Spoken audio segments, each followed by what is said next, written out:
Why are young people leaving the church, do you guys think? Why would they want to stay? Due to the culture of Christianity in 2023, where literally most people who go to church, and I mean Gen Z people, Monday to Saturday, do whatever they want, whenever they want, and however they like it, living a life of sin, and they come on Sunday, and they put their hands up, like, singing Hosanna in the highest or whatnot, and they pray to God, saying, you know what, God, like, I'm sorry, I know you're a forgiving, loving, merciful God, and abusing God's kindness, abusing God's grace, and just, living the cycle over and over again, where literally you're striving for the bare minimum for a free ticket to heaven, where you go to church service, where you don't even remember the service, it's just boring or whatnot, you just go there to be part of friends or part of a community. Based on the culture of the church today, why would you want to stay? I'm not saying, I have a problem who do that. I'm just saying I have a problem who don't follow the Bible, yet claim to say that they are, following the Bible, and look at guys like me and point and say, and judge me and say I'm the bad person, and they're like, I'm a sinner. Well, if your life is no different than mine, except the fact that you just go to church once a week and you don't really, commit yourself to God and you're striving for the bare minimum, guess what? In the book of Revelations, it says that if you are lukewarm, God will spit you out, either be hot or cold. That's what it says in the Bible. So no, I believe we are in a culture of people who are genuinely lukewarm. And that is why I believe a lot of people and a lot of young people are leaving the church. Well, I'll say for one, I don't think a lot of young people's Gen Z are even in the church. And for that matter, I don't know if the young lady or if this question was posed talking about the physical church or the faith Christianity. You leaving the faith, period. It seems that it's both, more leaning on towards talking about the faith Christianity as a whole. But he didn't really answer the question. And I hope that wasn't really the answer, because what he's saying basically is that you and young people making an action based on other people's action. Now, I would give my example because for a long time I felt since uh, uh, since I was a teenager,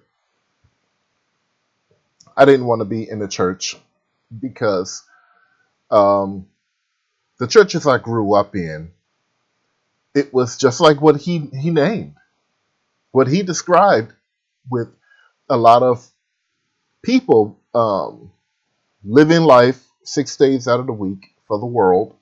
Then on Sunday, coming to church. Some of these people, right after they had been out clubbing and drinking and partying on Saturday night, get up Sunday morning, come to church, and act as if they're devout Christians and children of God when they're not. If that's what he's talking about, that's even a problem. And I used to hold this thought for myself, but this was for me. I was talking about the physical church and fellowshipping with other Christians or people that called themselves Christian. That was a problem for me, but it's flawed and it's a problem. But if he's talking about the faith as a whole, it's an even bigger problem, because you're not just not going to a church, a physical building. You're abandoning your salvation based on somebody else not having salvation. That doesn't make sense. So I hope that's not what he's talking about. And he's just talking about the act of physically going to a church. And if he's talking about just that, I'll explain why that's even a problem. Because like I said, I had the same thought and feeling, and it's wrong. Here's why. The church is full of imperfect sinners trying to correct their worldly behavior. And what better place to do that than the church? Even if these people are just paying lip service, that should not hold any bearing on you and what you get from church. In a way, it's a cop-out, because you're called to get what you're supposed to get: a teaching, an understanding, and fellowship from church. What does it matter to you that the people you fellowship with to the left and to the right, what does it matter where their heart is at? If you're going there for a message, if you're going there to fellowship, and fellowship and the importance of that is for you to be around like-minded people, people that are also struggling, because none of us are perfect. There is no perfect Christian.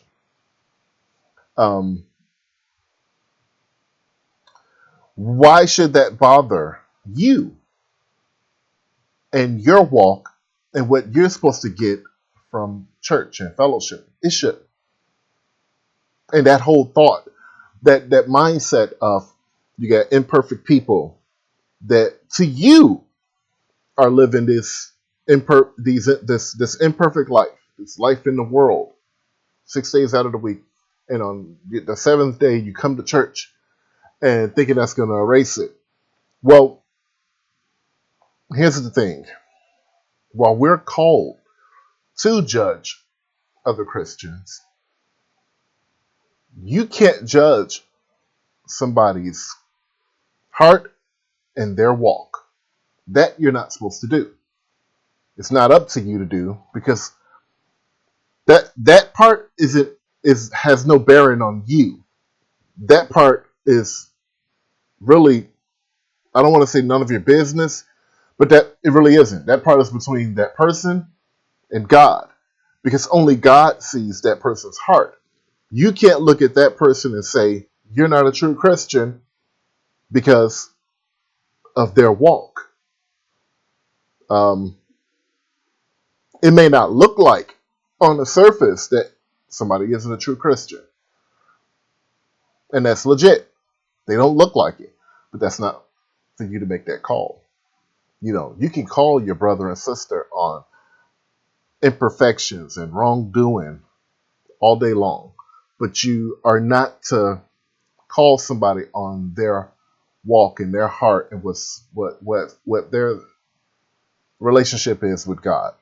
It's not on you to make.